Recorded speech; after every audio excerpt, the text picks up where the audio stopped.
Crear mejores recuerdos. El logro más grande en los 2.800 millones de años de evolución en la Tierra no es el ADN humano, ni el surgimiento de la vida a partir de moléculas inertes que nadaban en charcos humeantes de agua rica en químicos alrededor de las fisuras de los géiseres. El triunfo más importante de la evolución es la memoria. La memoria es lo que hizo posible la vida. Esto es bastante claro. Los anticuerpos en tu sistema inmunitario contienen la memoria de todas las enfermedades que ha enfrentado la raza humana. Un bebé recién nacido se defiende de las enfermedades al depender del sistema inmunitario de su madre, el cual ha tomado prestado. La inmunidad del bebé se desarrolla pronto cuando la glándula timo, que es el almacén de las batallas pasadas contra virus y bacterias invasoras, comienza a producir anticuerpos. El timo se expande hasta alcanzar su funcionamiento completo durante la adolescencia y luego se encoge cuando su labor está terminada, alrededor de los 21 años. Si solo nos enfocamos en este proceso, el papel de la memoria es muy profundo. Los genes de tu línea familiar determinan qué anticuerpos aparecerán en ti. Eso es tan solo un brote en la gran rama de la evolución humana. Esa rama conduce al tronco del árbol, que contiene inicialmente la memoria de cómo crear los anticuerpos. Las raíces del árbol son la capacidad del ADN de recordar experiencias y codificarlas para las generaciones futuras. Así que la próxima vez que no atrapes ese resfriado que te ronda, le debes tu inmunidad a la primera molécula de ADN. La epigenética sugiere que nuestras células en cierto sentido recuerdan todo lo que hemos experimentado. Pero una sugerencia no es una prueba. Existe una gran diferencia entre recordar tu fiesta de 10 años y un genetista examinando las modificaciones genéticas que codifican la memoria. Imagina que eres un telegrafista de hace décadas y que una oleada de rayas y puntos es transmitida por el cable. Puedes sostener el código en tus manos y contar todas las perforaciones en la cinta de papel, pero si no sabes español, los mensajes serán ilegibles. En la genética de hoy, el código está en nuestras manos, pero está en un lenguaje mucho más difícil que el español, y es el lenguaje mismo de todas las experiencias humanas. Es un destino terrible estar a merced de tus memorias, pero esa es la situación en la que casi todos nos encontramos. La mente está poblada de miedos antiguos, heridas, eventos traumáticos y accidentes, deambulando a voluntad y distorsionando la forma en que vemos el presente. Si tienes agorafobia y temes a los espacios abiertos o públicos, no puedes salir de tu casa sin sufrir ansiedad. Tu miedo te ha convertido en esclavo de la memoria. En muchos sentidos, todos estamos esclavizados por eventos que ya desaparecieron y no existen. Para estar vivo por completo, debes aprender a usar tus recuerdos y no al revés. El miedo y las vacas electrizadas. Este es un ejercicio algo incómodo, pero siéntate por un minuto y permite que vuelvan malos recuerdos. Puede ser cualquier cosa, no importa el contenido. No busques un recuerdo doloroso, reciente. Mejor busca algo que sucedió cuando aún eras pequeño. Podría ser cuando te caíste de un columpio o perdiste a tu mamá en la tienda. ¿Qué notas? Primero, que existe el recuerdo. Segundo, que puedes recuperarlo. Según lo profundo del recuerdo, también notarás que se siente como si la vida se repitiera. La misma parte del córtex visual que ve un accidente de tren o la escena de una batalla entra en juego cuando una persona visualiza el accidente o la batalla al recordarla. Todo lo que notas está reflejado en tu epigenoma. Vayamos todavía más allá. Cuando los hijos de la hambruna holandesa se volvieron vulnerables a la obesidad, la diabetes y a enfermedades del corazón, dichos recuerdos podían ser rastreados a la experiencia cercana a la inanición de sus madres. Los hijos no podían ver esta experiencia en su mente y aún así heredaron una memoria molecular.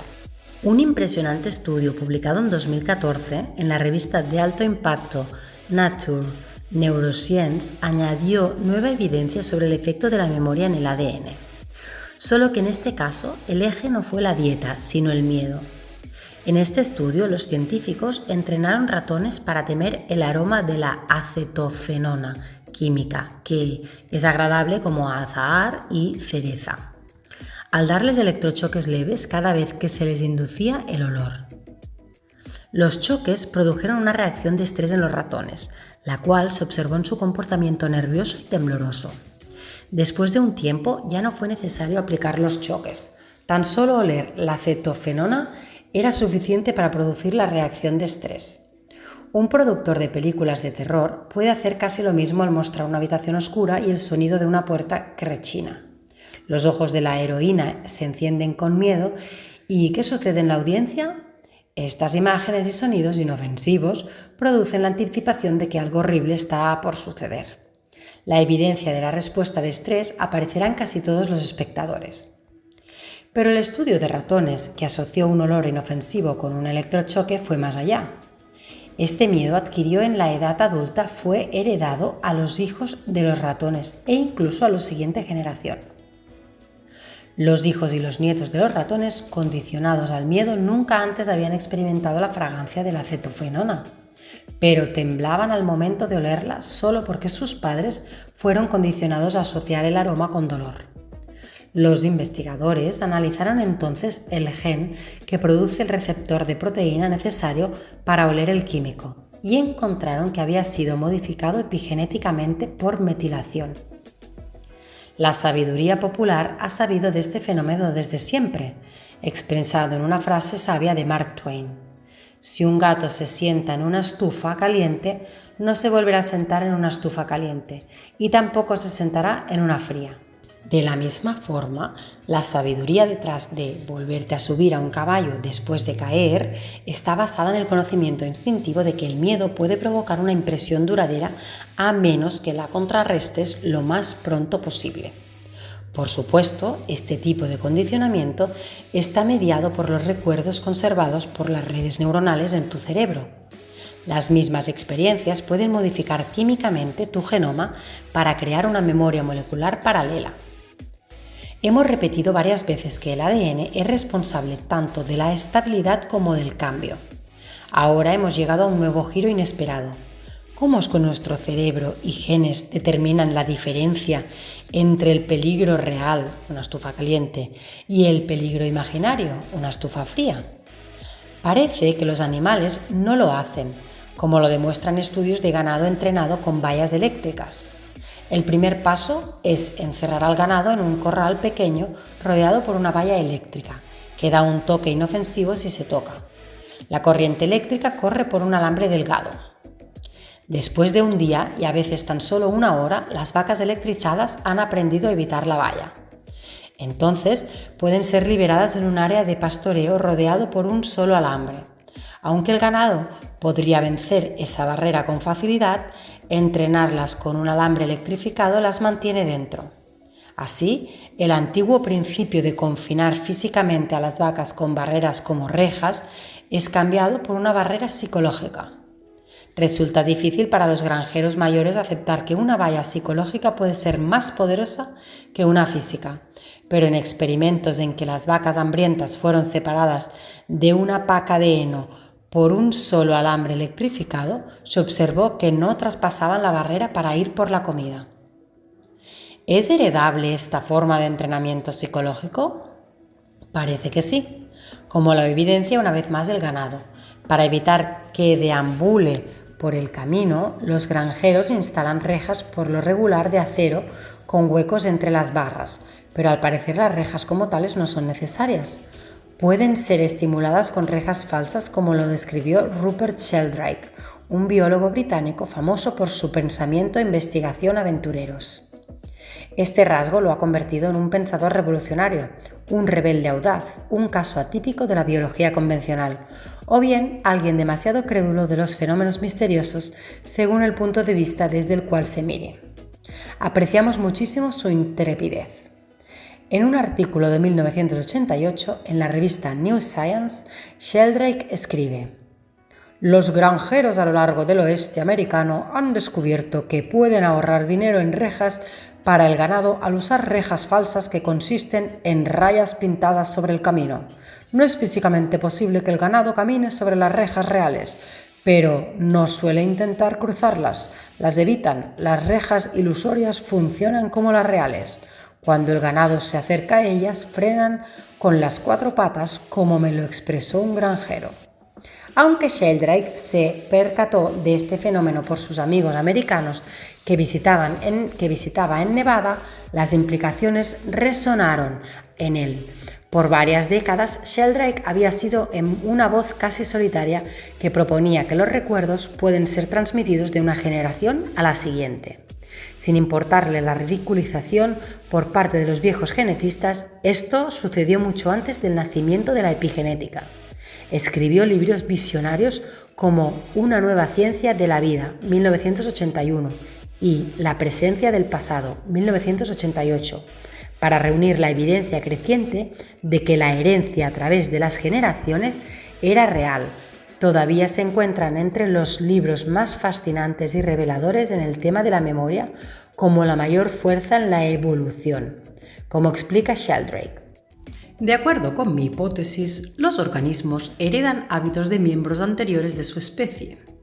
Sugiero que esta memoria colectiva es propia de campos, llamados campos morfológicos, y se transmite a través del tiempo y el espacio.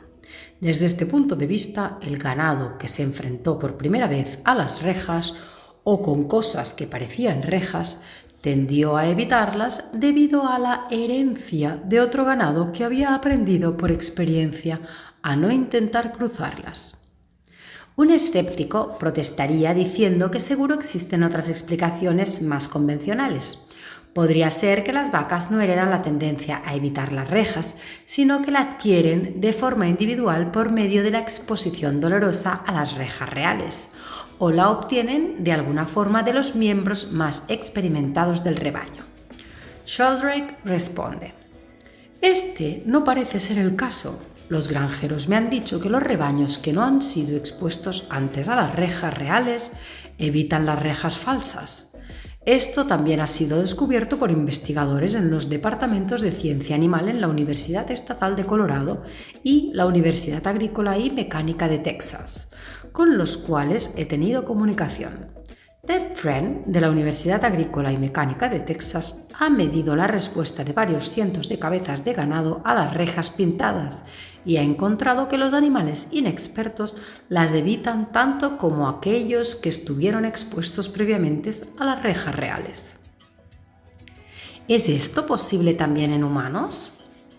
Heredar un rasgo de comportamiento puede explicar por qué los indios Mohawk han trabajado por generaciones en la construcción de los rascacielos de Nueva York. Caminan sobre las vigas a cientos de metros y parece que no temen caer. ¿Acaso heredaron este rasgo? El mismo tipo de herencia es el motivo por el cual los jugadores rusos de ajedrez han ganado el campeonato mundial tantas veces seguidas. Aún así, el efecto de la memoria heredada a través de generaciones es lo bastante suave para ser revertido, al menos en animales.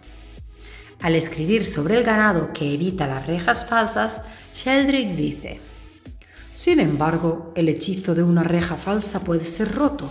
Si se presiona a las vacas a dirigirse hacia una reja falsa o si la comida está del otro lado, unas cuantas la saltarán, pero a veces una la examinará de cerca y entonces tan solo la cruzará caminando. Si un miembro del rebaño hace esto, pronto los demás lo seguirán. Así, la reja falsa deja de actuar como barrera. Al menos algunas ovejas y caballos muestran también una aversión innata a cruzar rejas pintadas. En contraste, en el que quizás es el único experimento de esta índole que se haya llevado a cabo con cerdos, los animales corren hacia la reja pintada, la huelen y comienzan a lamerla.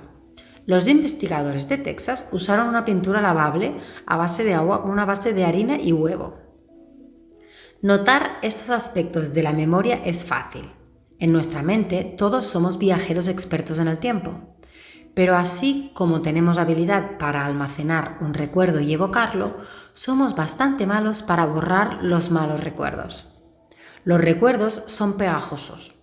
Años de terapia pueden no ser suficientes para eliminar el poder de los viejos traumas. Las drogas y el alcohol solo los enmascaran de forma temporal. La negación esconde el mal recuerdo debajo del tapete, pero no hay garantía de que permanecerá ahí. La genética nos dice que cualquier experiencia pasada, buena o mala, es pegajosa porque ha ocupado su lugar, usando enlaces químicos muy dentro de la célula, en el núcleo donde reside el ADN. En una molécula de sal, los átomos de sodio y cloro están unidos con firmeza. Muchas cosas dependen de que permanezcan juntos, porque si vertieras algo de sal y se separara en sus componentes, la liberación del gas de cloro sería venenosa. Asimismo, es necesario que los enlaces de ADN permanezcan atados o la vida se esfumaría en una nube de átomos. La vida se trata de la persistencia de la memoria. Hasta hace poco, los únicos recuerdos al alcance de los genetistas eran los peldaños que conectan la doble hélice del ADN, y estos fueron fijados en su lugar hace muchísimo en el tiempo evolutivo.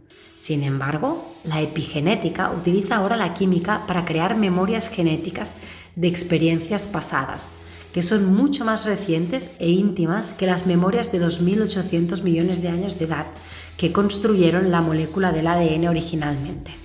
De la adaptación a la transformación.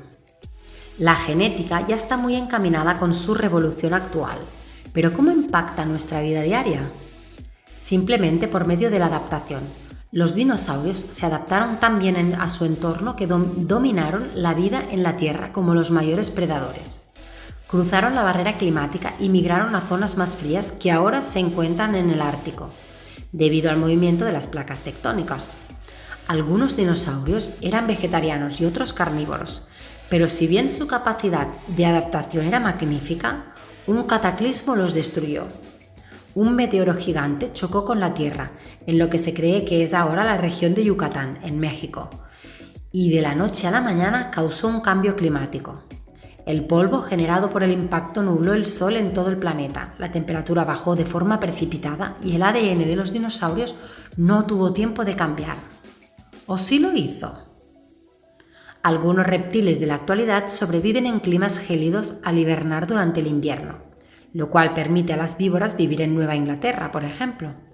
Pero la adaptación toma mucho tiempo, incluso eras, si es que una especie tiene que esperar a que sucedan mutaciones aleatorias. La adaptación puede ocurrir mucho más rápido en un individuo por medio de la expresión genética. La cabra que hubiera sido humana.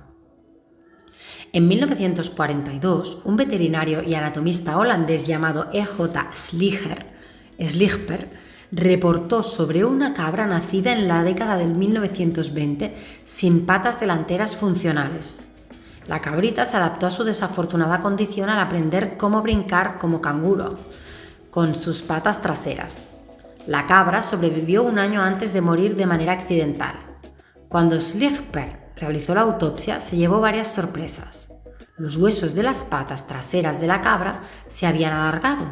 Su columna vertebral tenía forma de S, como la columna humana, y los huesos estaban unidos a los músculos de forma que parecían más los de un humano que los de una cabra. Otras dos características humanas habían comenzado a desarrollarse. Una placa de hueso más ancha y gruesa le protegía las rodillas y una cavidad interna más curva en el abdomen. Es asombroso pensar que en un año un nuevo comportamiento caminar erguida haría parecer que la cabra se estuviera volviendo humana, o al menos como un animal que camina en dos patas, porque todos estos cambios están asociados con la evolución del movimiento bípedo. Las actividades genéticas habían cambiado para remodelar la anatomía de la cabra. Por mucho tiempo, la cabra de Sligper no atrajo la atención de forma seria. En la visión darwiniana estándar, los humanos aprendieron a caminar en dos piernas debido a mutaciones aleatorias que transformaron nuestra postura de aquella encorvada de otros primates, y dichas mutaciones casi siempre ocurren una a la vez, incluso sin las observaciones de Sligper Para los evolucionistas es un gran desafío explicar de forma creíble cómo es que ocurrieron uno a uno todos los ajustes anatómicos necesarios para que los humanos comenzaran a caminar erguidos. Sin embargo, todos funcionan juntos y la cabra demostró que podían surgir juntos, no como mutaciones sino como adaptaciones. ¿Puede de hecho el epigenoma transmitir un conjunto de cambios completo e interconectado? Aunque la discusión al respecto es muy acalorada, la velocidad de las adaptaciones en los seres humanos no disminuye. No ha sido resuelta la pregunta de qué tanto de tu estilo de vida afectará a tus hijos y nietos, pero los cambios que ocurren en ti son innegables. Por eso es que los gemelos idénticos no son idénticos en realidad. Desde el momento en que nacen comienzan a vivir vidas distintas y por ende se vuelven personas diferentes, a pesar de contar con genomas virtualmente duplicados. Los gemelos idénticos pueden variar bastante en su susceptibilidad a las enfermedades y en su comportamiento. Los estudios genéticos en gemelos idénticos se han usado tradicionalmente para determinar lo que se conoce como heredabilidad de la enfermedad. Si uno de los gemelos adquiere cierta enfermedad, ¿qué posibilidades hay de que el otro la adquiera en 15 años? De hecho, es un cálculo simple. Después de estudiar a cientos de pares de gemelos idénticos, los investigadores determinaron que la probabilidad de que ambos tengan Alzheimer es del 79% si uno de ellos lo padece. Eso significa que el estilo de vida representa 21% de probabilidad de desarrollar Alzheimer, incluso con gemelos idénticos. En cambio, para la enfermedad de Parkinson la heredabilidad es de solo 5%. Por ello parece que el estilo de vida juega un rol mucho mayor. La heredabilidad en fracturas de cadera en personas menores de 70 años es de 68%, pero después es de 47%. Para enfermedades coronarias, la del cáncer de colon, próstata, mama y pulmón, la heredabilidad en gemelos idénticos va de 25 a 40%, lo cual es la razón por la que la visión actual sostiene que en su mayoría los cánceres, quizá la mayoría, son prevenibles. Los cambios epigenéticos asociados al cáncer pueden ser inducidos por factores como la exposición crónica al asbesto, solventes y humo de cigarros. Pero estos cambios epigenéticos causantes de cáncer pueden ser compensados con una dieta saludable y ejercicio, y esa es una posibilidad altamente promisoria. El cambio está en el aire. Los cambios físicos no siempre requieren de causas físicas. A veces el estímulo puede ser tan solo una palabra. Si conoces a alguien nuevo y te enamoras, sucede un cambio dramático en la actividad cerebral. Esto ha sido ampliamente documentado. Y si la persona de la que estás enamorada dice te amo, en lugar de estoy saliendo con alguien más, la expresión genética en el centro emocional de tu cerebro será alterada de forma dramática. Al mismo tiempo, los mensajes químicos enviados por medio del sistema endocrino crearán una adaptación en tu corazón y en otros órganos. Buscar ser aceptado por un ser amado puede hacerte sufrir por amor. Ser rechazado puede romperte el corazón. Existe una expresión genética única para ambas situaciones. Hay ciencia sólida que respalda estas experiencias milenarias. En un estudio de 1991 realizado por microbiólogos en la Universidad de Alabama, inyectaron a ratones con un químico que estimulaba su sistema inmunitario. Este químico, conocido como POLI-IC, ácido polinosínico policitidílico, causa una mayor actividad en una parte del sistema inmunitario llamada células asesinas naturales. Al mismo tiempo, conforme los ratones recibían la inyección de poli, se liberó en el aire el olor del alcanfor.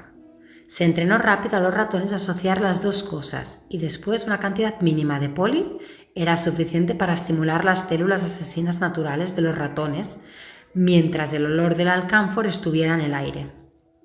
Los cuerpos de los ratones producían por sí mismos los químicos necesarios para estimular su sistema inmunitario. Solo necesitaban un pequeño detonante.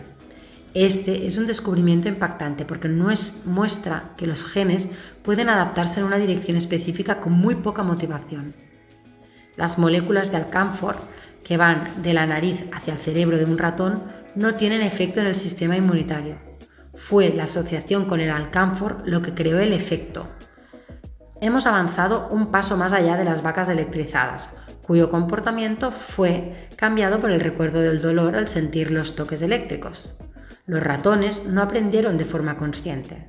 Sus cuerpos se adaptaron sin que la mente en sí misma tuviera que aprender o siquiera pensar.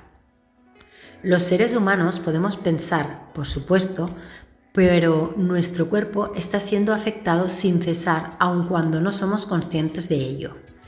Con respecto al olor, las feromonas secretadas por la piel están conectadas con la atracción sexual en los mamíferos y parece que juegan un rol en la atracción humana. En un experimento para probar la aromaterapia, los investigadores descubrieron que la gente reporta de forma fidedigna un cambio positivo en el estado de ánimo después de oler aceite de limón, en comparación con no tener cambio alguno después de oler lavanda o agua sin olor. Esa elevación del estado de ánimo sucedió aunque los sujetos jamás hubieran experimentado alguna vez la aromaterapia. De hecho, a un grupo no le dijeron nada acerca de los aromas o qué esperar, y su estado de ánimo también mejoró después de oler aceite de limón. Pero el poder de la expectativa es innegablemente fuerte. En el efecto placebo, un sujeto recibe una pastilla inerte de azúcar y se le dice que es un medicamento para aliviar síntomas como dolor o náuseas, y en 30 a 50% de las personas, el cuerpo comienza a producir los químicos necesarios para conseguir el resultado esperado. Aunque el efecto placebo ya es algo muy conocido, aún está resultando asombroso que simples palabras, esto te aliviará las náuseas, puedan detonar una respuesta específica en la conexión entre el cerebro y el estómago. Incluso puedes darle al sujeto un medicamento que provoca náusea y con solo escuchar que es una pastilla antináusea, en algunas personas esta desaparece. Para completar el cuadro existe el efecto nocebo, en el que darle a alguien una inofensiva pastilla de azúcar mientras se le dice que no sentirá ningún beneficio al tomarla, puede crear incluso efectos negativos. Parece que nos hemos desviado bastante de cómo la adaptación falló en los dinosaurios, pero todos estos descubrimientos son sumamente relevantes. Si un simple olor o las palabras «esto te hará sentir mejor» pueden alterar la expresión genética, y si una sustancia del todo inerte puede provocar náusea o hacer que desaparezca, todo el mundo de la adaptación está abierto.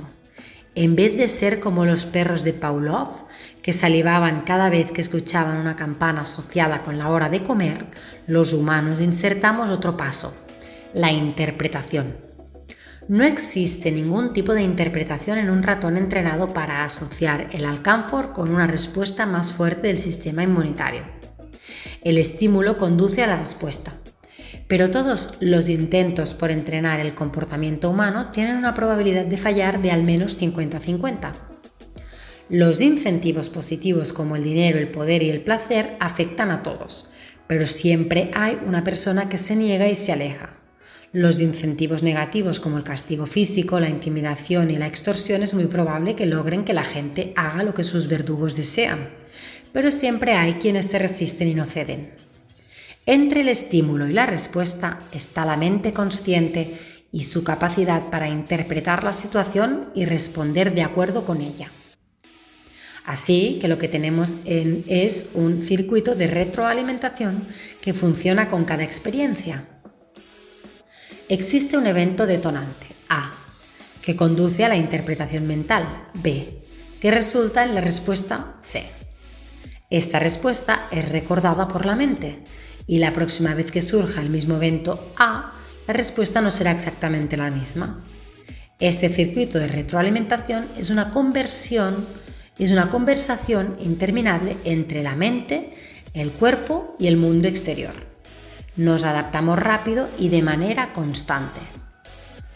Este resultado se volvió aún más fascinante cuando los experimentos tomaron el mismo olor del alcanfor y lo introdujeron mientras inyectaban a los ratones con un medicamento que bajaba la respuesta inmunológica.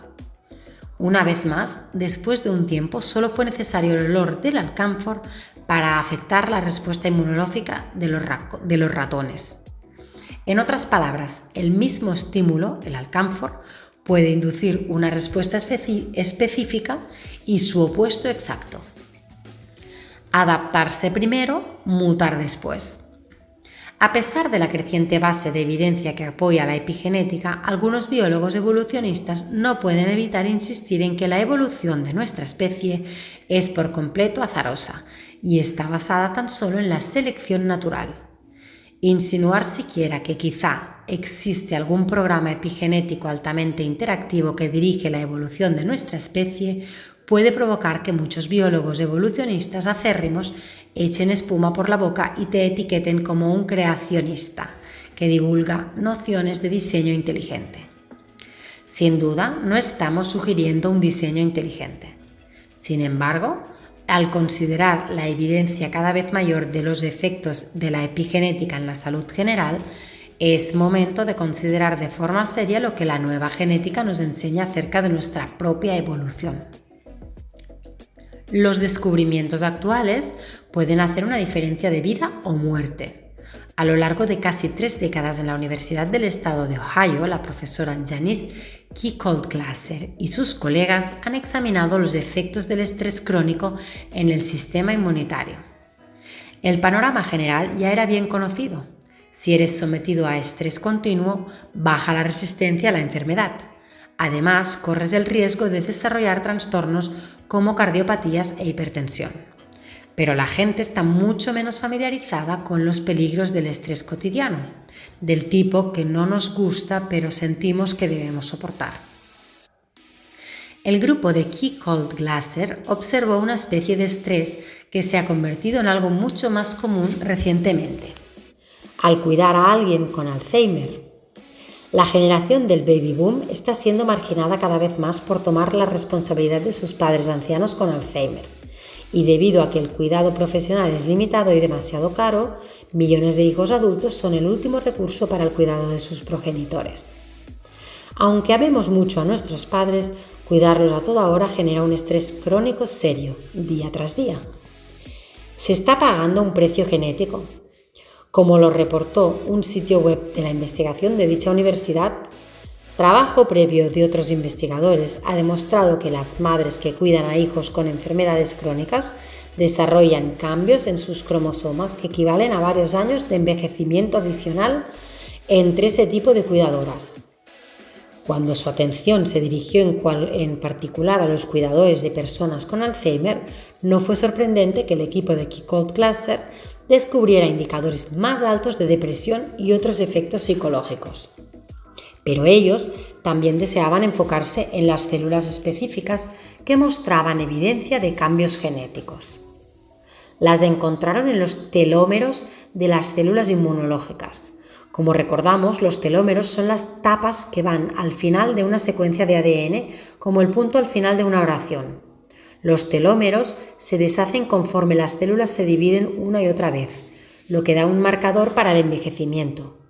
Creemos que los cambios en estas células inmunológicas representan la población completa de células en el cuerpo, lo que sugiere que todas las células del cuerpo han envejecido en ese mismo grado, dice Kickold-Glasser. Estima que el envejecimiento acelerado priva a los cuidadores de personas con Alzheimer de 4 a 8 años de vida. En otras palabras, la adaptabilidad de nuestros cuerpos tiene serias limitaciones. Kickold-Glasser señaló que existe abundante información que muestra que los cuidadores estresados mueren antes que las personas que no tienen dicho rol. Ahora tenemos una buena razón biológica por la que esto es así, dijo, como Rudy pudo apreciar con rapidez al secuenciar genomas completos de más de 1.500 pacientes con Alzheimer y sus hermanos saludables. El genoma está repleto de secuencias repetitivas de A, C, T y G. Algunas de estas secuencias repetidas en el ADN pueden atar ciertas proteínas que residen muy profundo dentro del núcleo de la célula, con el fin de controlar las actividades de los genes a su alrededor. Otras repeticiones están en las puntas de los cromosomas y su longitud es controlada por proteínas como la telomerasa.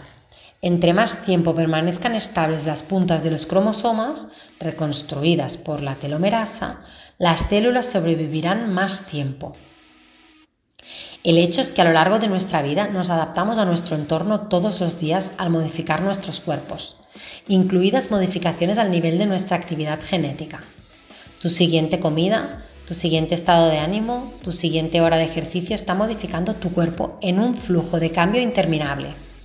Darwin explicaba cómo una especie se adapta al entorno a lo largo de eras, el paso de decenas de millones de años en los cuales surgieron los dinosaurios y luego se transformaron en aves.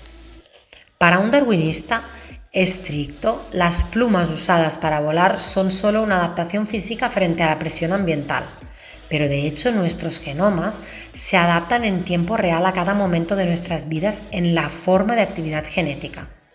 ¿Es posible que estas adaptaciones sean una fuerza impulsora por sí mismas? Ahora mismo, ese es un tema candente. Para la mayoría de los biólogos evolucionistas es inaceptable colocar la adaptación antes de la mutación. Pero existen excepciones. En un artículo de la revista New Science publicado en enero de 2015 y titulado Adapt First, Mutate Later, adaptarse primero, mutar después, el reportero pone a la cabra de Schleicher en un nuevo contexto. Un pez primitivo de África llamado bichir tiene la capacidad de sobrevivir en tierra. Como adaptación, caminar sobre la tierra ayuda a que el bichir sobreviva en la época de sequía, ya que así puede dejar un estanque seco para buscar agua fresca, así como nuevas fuentes de alimento y un territorio más amplio que colonizar. Otras especies tienen la misma adaptación. Un pez gato caminante, proveniente del sureste de Asia, escapó en Florida y se volvió un fuerte invasor al poder viajar en tierra. Este no usa dos patas, sino que se contonea impulsándose con sus aletas frontales o pectorales, lo cual mantiene su cabeza en alto. Mientras estén húmedos, estos peces gato pueden permanecer fuera del agua por tiempo casi indefinido. Esta adaptación para caminar sobre la tierra le recordó a Emily Standen una evolución de la Universidad de Ottawa, como los peces ancestrales emergieron de los océanos hace cientos de millones de años. Hace poco, un fósil de 360 millones de años causó sensación al aportar evidencia física de este cambio de era de la vida en la Tierra. Un fósil de pez que acaba de ser descubierto llamado Tiktaalik roseae tenía un esqueleto que era como de pez, pero con nuevas características como de tetrápodos o habitantes de tierra con 4 patas. Standen se especializa en la mecánica de las especies en evolución y se preguntó si estas mismas adaptaciones podían ser aceleradas y si es posible de forma bastante dramática. Standen y su equipo criaron peces bichir en tierra y al ser forzados a contornearse sobre sus aletas más de lo que harían en su entorno natural, los peces cambiaron su comportamiento y se volvieron caminantes más eficientes. Colocaron sus aletas más cerca de sus cuerpos y elevaron más alto sus cabezas. Sus esqueletos también mostraron cambios en el desarrollo. Los huesos que soportaban las aletas habían cambiado de forma como respuesta a una mayor gravedad. Los peces dentro del agua pesan menos. Al igual que la cabra de Schleicher, se formó todo un grupo de adaptaciones necesarias. Tomará tiempo ver qué tan lejos nos llevará esta línea de investigación, pero ya sugiere exactamente lo que dice el título del artículo de New Science: adaptarse primero, mutar después.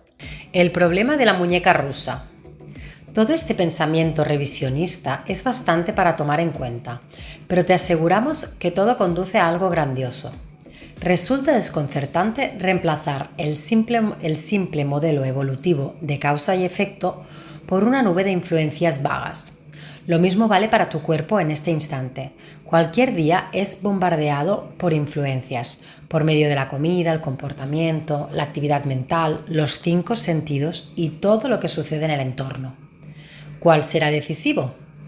Los genes pueden predisponerte a la depresión o a la diabetes tipo 2, a ciertos tipos de cáncer, aunque solo un porcentaje de personas con dicha predisposición tendrán activado ese gen. Localizar un factor o factores específicos que activarán un gen específico es como aventar una baraja al aire y atrapar el as de espadas conforme caen las cartas. A los científicos no les gusta abandonar la causa y efecto lineales. Muchos incluso odian la idea en sí. Así que nos quedamos con un modelo que parece una matrioska tradicional o muñeca rusa, en la cual dentro de la muñeca más grande hay una más pequeña y dentro de esta otra aún más pequeña, y así hasta llegar a una muñeca minúscula. Las muñecas rusas son encantadoras, pero ¿qué sucedería si afirmaras que la muñeca más grande fue construida por la que está dentro de ella? ¿Y esa por la siguiente más pequeña y así sucesivamente? Eso es en esencia hacia dónde nos conduce la genética. A veces el panorama genético es lo bastante simple como para que no surja ninguna ambigüedad. Imagina que ves un flamenco blanco que destaca entre miles de flamencos rosas. ¿Qué hizo que fuera blanco? La respuesta es dada por una secuencia lineal de pensamiento. Primero viene una especie, el género Phoenicopterus, que contiene 6 especies de flamencos divididos entre América y África. Cada una tiene un gen dominante que produce plumas rosas generación tras generación. Pero todos los genes pueden mutar o no aparecer, lo que conduce a que un ave al azar sea albina. El número de aves que nacen con plumas blancas puede ser predicho estadísticamente y ahí termina la historia. Estamos usando razonamientos de muñeca rusa, yendo a los niveles más y más pequeños de la naturaleza en busca de causas. Este es el método reduccionista, que tiene en la ciencia el valor de una larga tradición. Perseguir a la naturaleza hasta su componente más pequeña es el objeto de la ciencia, ya sea un físico persiguiendo partículas subatómicas o un genetista persiguiendo marcas de metilo en un gen. Pero hay un problema con esto, y es verdaderamente crucial. Considera a alguien que se ha vuelto obeso, uniéndose así a la epidemia de obesidad que ha arrasado en los países desarrollados. Existen muchas teorías acerca del motivo por el que un individuo se vuelve obeso. Se ha sugerido que se debe al estrés, el desequilibrio hormonal, los malos hábitos alimenticios desde la infancia y el exceso de azúcar refinada y almidón en la dieta moderna. Usando el razonamiento de muñeca rusa, la eventual explicación se rastrearía hasta el nivel genético. Aunque alguna vez hubo una búsqueda comprometida del gen de la obesidad, apoyada por evidencia estadística que mostraba que el sobrepeso se manifestaba por familias, el proyecto solo tuvo un éxito limitado, aunque identificó algunos genes, por ejemplo el gen FTO, que transmiten variantes de ADN ligeramente predispuestas a la obesidad. Al igual que los trastornos como la esquizofrenia que tienen un componente genético, la influencia genética aporta una predisposición como mucho. En la actualidad se ha descubierto una muñeca más pequeña en la epigenética y los interruptores que ésta controla. Casi todos los factores que podrían contribuir a la obesidad, ya sea demasiado estrés, azúcar en exceso, malos hábitos alimenticios o desequilibrio hormonal, teóricamente serían regulados por el epigenoma, la estación interruptora que convierte la experiencia en alteraciones genéticas. Pero la línea reduccionista de pensamiento se topa con un callejón sin salida. Aquí es donde la línea reduccionista de razonamiento llega a su límite. Es en extremo difícil decir qué experiencia particular crea qué marca en qué gen y así cambiar la actividad genética. Algunas personas se vuelven obesas con o sin estrés, con o sin azúcar y así sucesivamente. Como resultado, es imposible predecir con exactitud cómo las experiencias pasadas o futuras alteran tu actividad genética de manera segura. La nube de causa que rodea el motivo por el que los hombres holandeses de pronto crecieron tan altos también rodea en buena parte a la epigenética. Algo crea marcas de metilo, pero la marca es algo material en la naturaleza, mientras que ese algo que la creó no lo es. Una toxina ambiental puede causar cambios epigenéticos, pero también lo puede hacer una emoción fuerte como el miedo, al menos en ratones hasta ahora. Si analizas con profundidad la suposición básica de que existe una causa material que provoca marcas genéticas, resulta poco firme. Es toda la gama de experiencia de vida, desde las interacciones físicas hasta las reacciones emocionales, lo que gobierna la modificación química de ciertos genes con marcas de metilo. Una marca de metilo que recordarás es el método más estudiado en que el epigenoma modifica a un gen es en extremo pequeña. Químicamente, un grupo metilo es minúsculo, no más grande que un átomo de carbono unido a 3 átomos de hidrógeno. La metilación solo marca el par base C, citosina, pegándose a él como una remora o pez ventosa. Se pega al vientre de un tiburón. La molécula de citosina es 40 veces más grande. Se ha demostrado que cuando el ADN es modificado con más marcas de metilo, cierta porción de este es apagada. Así que al parecer estamos ante el punto más pequeño, aquel que enciende o apaga a todos los más grandes. 90% de las modificaciones en el ADN asociadas con enfermedades están localizadas en áreas interruptoras del gen. Además, la epigenética tiene un notable efecto en el desarrollo prenatal, la personalidad y los tics del comportamiento y la susceptibilidad a enfermedades por encima y más allá de los genes y mutaciones heredadas de nuestros padres. La manera en que tu madre vivió su vida mientras te llevaba en el vientre podría afectar de manera potencial tus propias actividades genéticas y tu riesgo de padecer enfermedades décadas después. Investigadores canadienses en la Universidad de Langbridge sometieron a ratas adultas a condiciones estresantes y luego estudiaron a sus crías. Las ratas hijas de las madres estresadas tuvieron embarazos más cortos. Incluso las ratas nietas cuyas madres no sufrieron estrés tuvieron embarazos más cortos. Los investigadores propusieron que esto fue debido a la epigenética, aunque más específicamente afirmaron que los cambios epigenéticos inducidos por estrés involucran algo que se llama microARN, segmentos minúsculos de ARN hechos a partir del genoma y que después regulan la actividad genética. Dejando de lado las anormalidades potenciales en las que puede enfocarse la investigación médica, el encendido y apagado es la forma en que todos nosotros llegamos aquí. Es algo básico para ese viaje en el que una sola célula fertilizada en el vientre de una madre crece hasta convertirse en un bebé completamente formado y sano.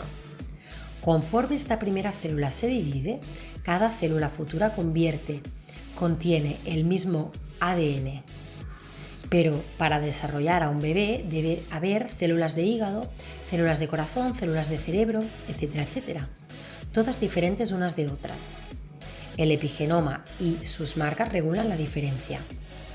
Fue necesario, con urgencia, un mapa del epigenoma para poder ubicar cómo se determina cada tipo de célula en el desarrollo de un embrión en el útero. 4 países, Estados Unidos, Francia, Alemania y Reino Unido, han fundado el proyecto Epigenoma Humano, cuya misión es mostrar dónde se encuentran todas las marcas relevantes o, en lenguaje oficial, identificar, catalogar e interpretar los patrones de metilación del ADN en el genoma entero de todos los genes humanos en todos los tejidos principales. Con la participación de más de 200 científicos, febrero de 2015 marcó un parteaguas en la publicación de 24 artículos que describían, de todos los millones de interruptores involucrados, aquellos que determinan el desarrollo de más de 100 tipos de células en nuestro cuerpo. Este esfuerzo implicó miles de experimentos con tejido adulto, así como células fetales y madre. En teoría, sería más fácil contar todas las manchas de todos los leopardos del mundo. Ya se conocían los químicos que regulan los diferentes tipos de células y a veces sus interruptores no están cerca del gen afectado. De hecho, el interruptor A puede estar ubicado a una distancia considerable del gen B. En esos casos, los investigadores a veces tuvieron que inferir el rol del interruptor al observar el regulador químico. Si estaba presente en una célula, inferían que el interruptor estaba encendido. Padres, bebés y genes. Llegar a esta parte del mapa del epigenoma fue un progreso emocionante. Encender y apagar genes clave podría ser potencialmente la mejor ruta para prevenir y curar una multitud de enfermedades.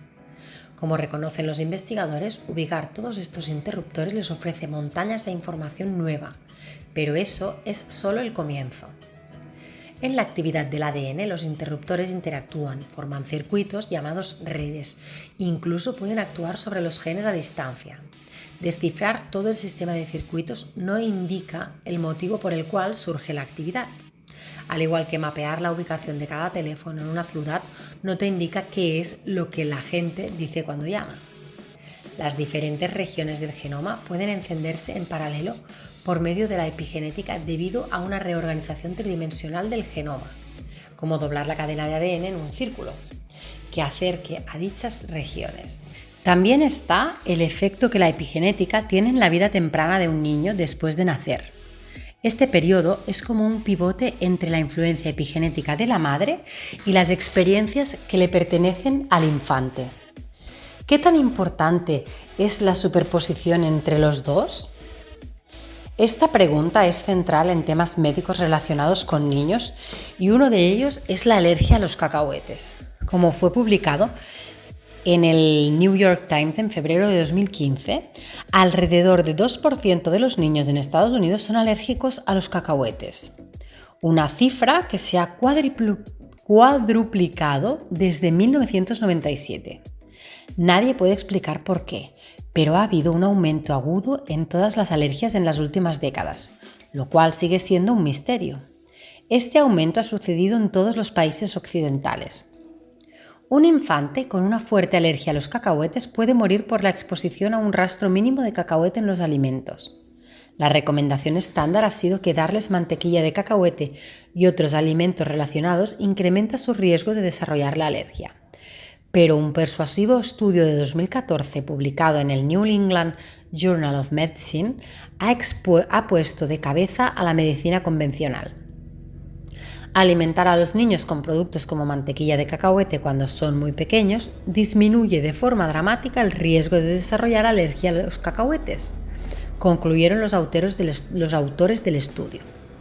Esta noticia fue alentadora, ya que indicó que un paso en el cuidado infantil podría reducir o incluso revertir esta tendencia a la alza.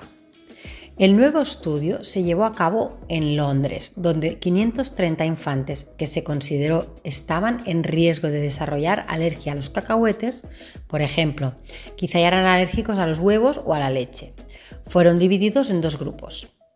Al inicio, cuando los infantes tenían entre 4 y 11 meses de edad, un grupo recibió alimentos que contenían cacahuetes, mientras que el otro no. A la edad de 5 años, el grupo expuesto a los cacahuetes tenía una incidencia mucho menor de la alergia, 1,9% en comparación con 13,7% para aquellos cuyos padres evitaron proporcionarles alimentos con cacahuete. De hecho, se especuló que tener padres preocupados en mantener los cacahuetes lejos de sus hijos pequeños pudo haber provocado este tremendo aumento en la alergia de los cacahuetes. Por largo tiempo, los padres han estado confundidos con respecto a las alergias y los recién nacidos, no solo en lo relativo a los cacahuetes. Antes de este descubrimiento, la información no era clara. Como hemos mencionado, un bebé recién nacido hereda el sistema inmunitario de la madre, que sirve como un puente mientras el bebé comienza a desarrollar sus propios anticuerpos. La glándula timo, localizada en el pecho, entre los pulmones y frente al corazón, es donde maduran las células T del sistema inmunitario. Cuando el cuerpo es invadido por bacterias y virus externos o sustancias cotidianas como el polen, las células T son responsables de reconocer a qué invasores deben repeler.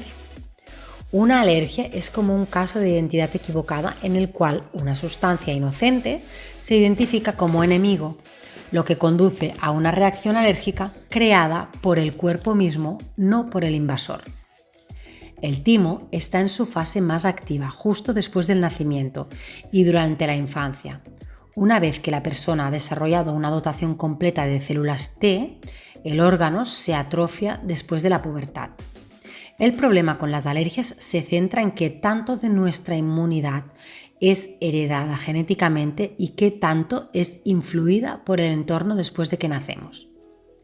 Para explicar el alarmante aumento en las alergias en los países desarrollados, parecería que cuanto más contaminado esté el entorno, peor es el problema. Pero después de la caída de la Unión Soviética en 1991 y la apertura de sus países satélites, cuyos índices de contaminación en general son mucho más altos que los de Estados Unidos o Europa Occidental, los investigadores descubrieron que áreas muy contaminadas en Europa del Este mostraban menores índices de alergias que en la parte occidental. Entonces se pensó que era más bien al contrario. Los países occidentales son demasiado limpios e higiénicos. lo que priva al sistema inmunitario de exponerse a sustancias a las que necesita adaptarse. Por lo tanto, el descubrimiento acerca de la alergia a los cacahuetes podría ser muy importante. Las normas de la Academia Americana de Pediatría publicadas en 2000 recomendaban que los infantes hasta los 3 años no debían comer alimentos con cacahuetes si tenían riesgo de desarrollar la alergia. Para 2008, la Academia reconoció que no existía evidencia conclusiva de que evitar los cacahuetes fuera efectivo más allá de la edad de 4 a 6 meses. Pero aún no había un estudio que mostrara que era correcto dejar de evitar los cacahuetes. La primera pista llegó en una encuesta de 2008 publicada en el Journal of Allergy and Clinical Immunology, que encontró que el número de niños con alergia a los cacahuetes en Israel era una 10ª parte de los niños judíos en el Reino Unido.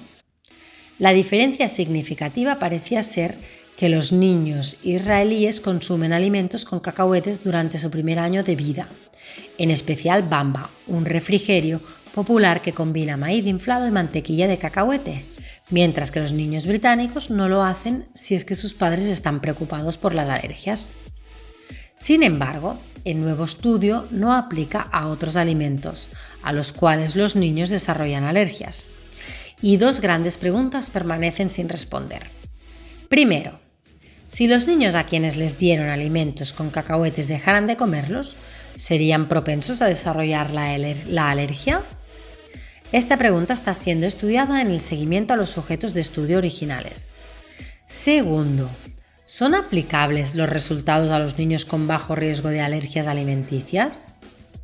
Eso se desconoce, pero los investigadores tienden a sentir que comer alimentos con cacahuete no les hará ningún daño. Pero pedir a los padres ansiosos que cambien sus hábitos puede ser difícil, ya que la atención convencional ha hecho mucho hincapié en evitar los alimentos malos, entre comillas. Hemos entrado en cierto detalle no porque tengamos la respuesta a las alergias, sino para dejar claro lo inciertas que pueden ser las influencias del entorno, aunque en un sentido general se sabe que las marcas epigenéticas son sensibles a ellas. El milagroso desarrollo de un humano, desde el embrión hasta ser un infante, niño, adolescente y adulto, implica una intrincada danza entre los genes y el entorno. En los mamíferos, las interacciones entre el bebé recién nacido y sus padres pueden tener efectos profundos en la salud del hijo décadas después. Aunque muchos descubrimientos en esta área han surgido a partir de estudios de ratas y ratones solamente. Existe evidencia creciente de que también pueden estar relacionados con los humanos.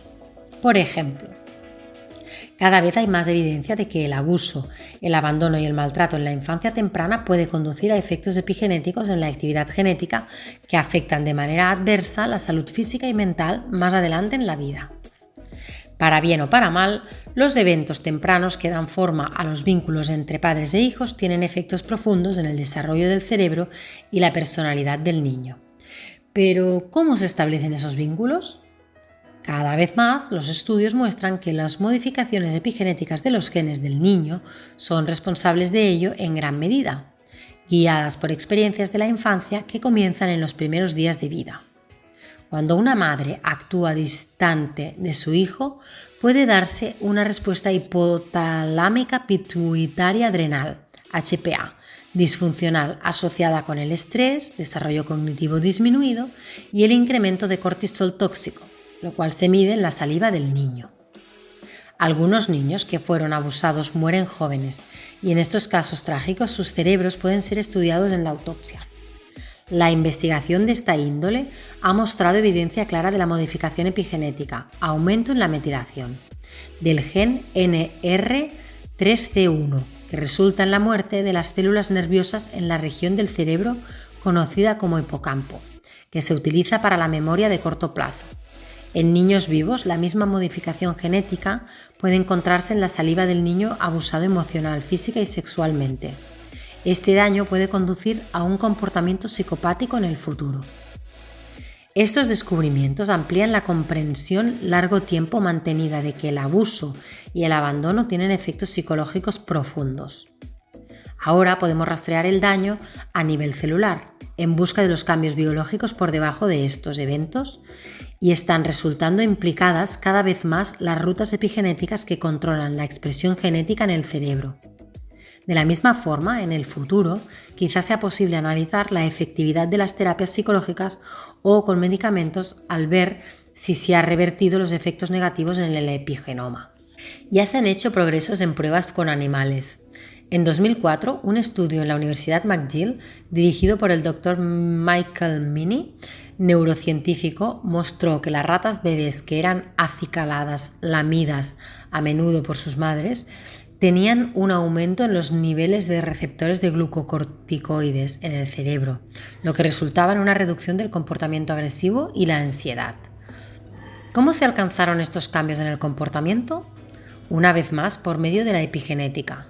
Los ratones que recibieron cuidados afectivos y acicalamientos por parte de sus madres experimentaron una menor modificación de sus genes receptores de glucocorticoides por metilación, lo que derivó en menores cantidades de cortisol, provocando así una menor respuesta de estrés, agresividad y ansiedad. El área más controvertida en la genética, en la epigenética, tiene que ver con la que las generaciones posteriores se vean afectadas por el estrés y el abuso de hoy.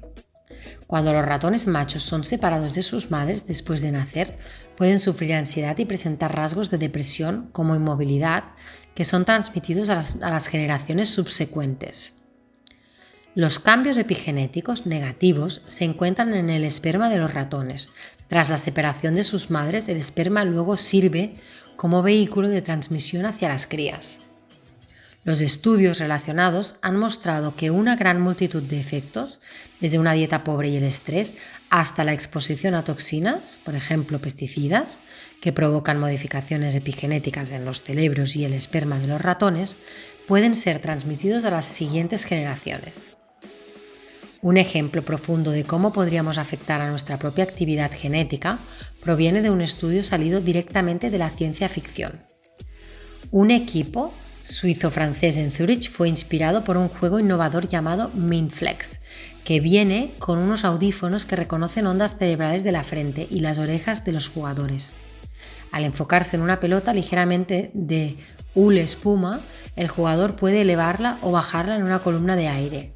El juego consiste en poder mover la pelota a través de una ruta de obstáculos, por supuesto usando solamente el pensamiento. Los investigadores se preguntaron si el mismo enfoque podría afectar a la actividad genética. Idearon un casco de electroencefalograma que analizaba las ondas cerebrales y entonces podía transmitirlas de forma inalámbrica por medio de Bluetooth. Como lo reportó en noviembre de 2014 la revista Engineering and Technology, las ondas cerebrales fueron convertidas en un campo electromagnético dentro de una unidad que alimentaba un implante dentro de un cultivo de células. El implante tenía una lámpara de diodo emisor de luz, LED, por sus siglas en inglés, que emitía luz infrarroja. La luz detonaba entonces la producción de una proteína específica deseada en las células.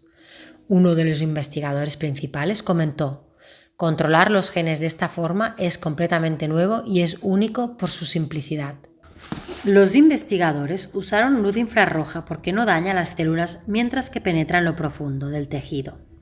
Después de que las transmisiones cerebrales remotas trabajaron en las muestras de tejido, el equipo progresó hacia los ratones, en los que también tuvieron éxito. Se solicitó a varios sujetos humanos de estudio que usaran el casco EEG y que controlaran la producción de proteínas en los ratones utilizando solo sus pensamientos.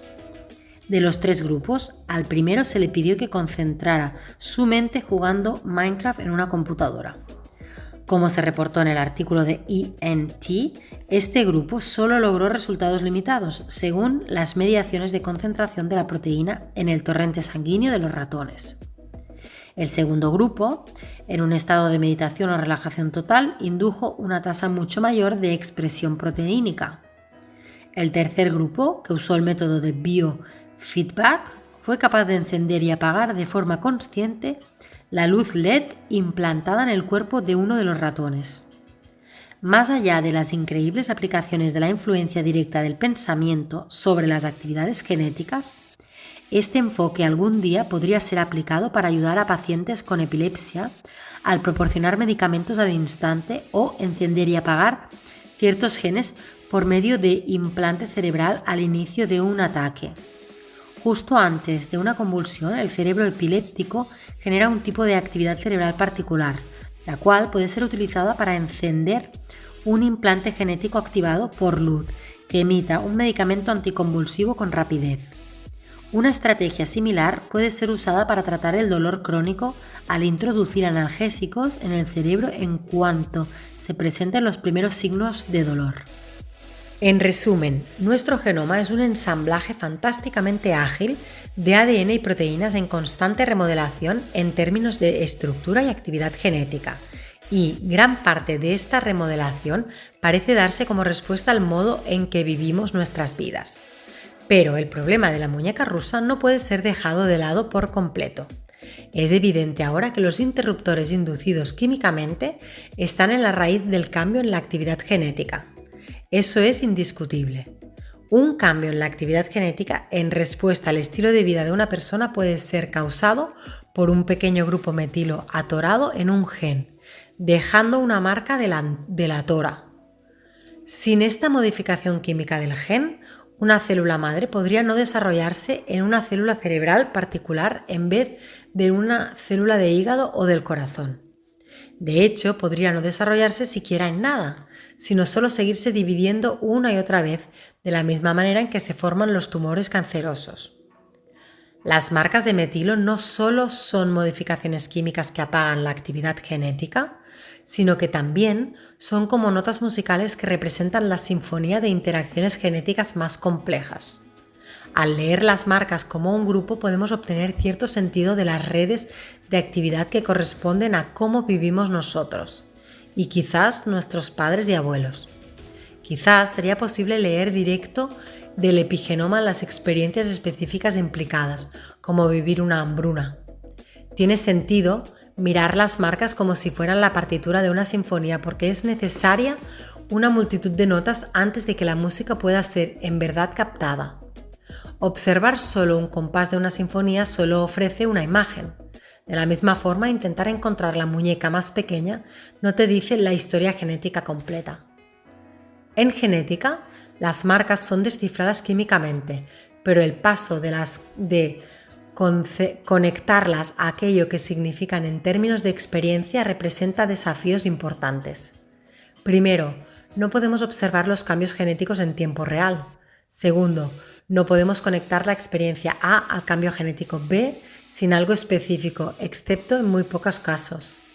Debería ser posible encontrar alteraciones epigenéticas por fumar, por ejemplo, pero incluso así, como decimos, no todo el mundo sufre el mismo daño por sus efectos. Aunque sabemos cómo pueden darse marcas químicas en ciertos genes, no podemos decir cómo es que cierto tipo de experiencia de vida, por ejemplo una hambruna prolongada, provoca que aparezcan marcas específicas en genes específicos en áreas exquisitamente específicas y precisas del genoma. En la actualidad, el reto más grande continúa siendo la conexión faltante entre las marcas y el significado. Cuando una violinista ve las marcas con que comienza la Quinta Sinfonía de Beethoven, el conocido ta-ta-ta-tan, entra en acción y mueve su brazo hacia arriba y hacia abajo a lo largo de las cuerdas del violín. Puedes ver que su brazo se mueve, pero detrás de esta acción yacen muchos elementos invisibles. El violinista sabe qué significan las notas, ya que aprendió a leer música. No son solo unas marcas al azar, en negro sobre blanco en la página. Su mente convierte las notas en acciones de alta coordinación entre el cerebro, los ojos, los brazos y los dedos. Por último, casi nunca se menciona, porque es muy obvio, un ser humano, Ludwig van Beethoven, se inspiró para escribir la sinfonía e inventó el motivo de 4 notas que conoce el mundo entero. Cientos de compases musicales están basados en ese simple conjunto de notas. Incluso sabiendo esto, ¿cómo hace la coreografía química de millones de genes y sus interruptores de encendido y apagado, controlados químicamente para darle al cerebro la asombrosa capacidad de pensar? Nadie lo sabe. ¿cómo evolucionó el cerebro de alguna manera a lo largo de eras en respuesta a la programación por parte de nuevas mutaciones surgidas? La genética darwiniana diría que todas estas mutaciones ocurrieron al azar. Pero ¿cómo puede ser esta toda la historia, considerando que las modificaciones epigenéticas en respuesta a cómo vivimos nuestra vida bien pueden determinar en qué parte del genoma surgen nuevas mutaciones? En esos casos, incluso Darwin tendría que admitir que no todas las mutaciones suceden al azar.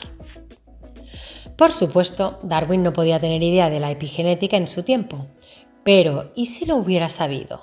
Quizás Darwin no diría que nuestra evolución implica la interacción tanto de las marcas epigenéticas como de nuevas mutaciones genéticas. Darwin impactó a sus contemporáneos al excluir a Dios o cualquier creador consciente de su explicación de cómo surgieron los humanos modernos. Es cierto que en el estudio de la genética, asumir que existe una especie de inteligencia superior tras bambalinas no nos ayuda a comprender cómo fue que evolucionamos. Pero ahora podemos considerar un principio organizador inherente en el proceso evolutivo que trasciende el pertinaz concepto de las mutaciones aleatorias y la supervivencia del más apto. En la construcción de un nuevo modelo evolutivo, las marcas de metilo en miles de genes y las histonas que las acompañan trabajando a la par con el genoma ayudarían a determinar dónde surgirán nuevas mutaciones, también al influir en la estructura tridimensional del ADN. Entonces, la selección natural de Darwin puede hacerse cargo y decidir qué nuevas mutaciones persisten. En este intrigante, aunque especulativo escenario, no solo estamos a la deriva, esperando que surjan las mutaciones aleatorias. Estamos influyendo de forma directa en la evolución futura de nuestro genoma, a partir de las decisiones que tomamos.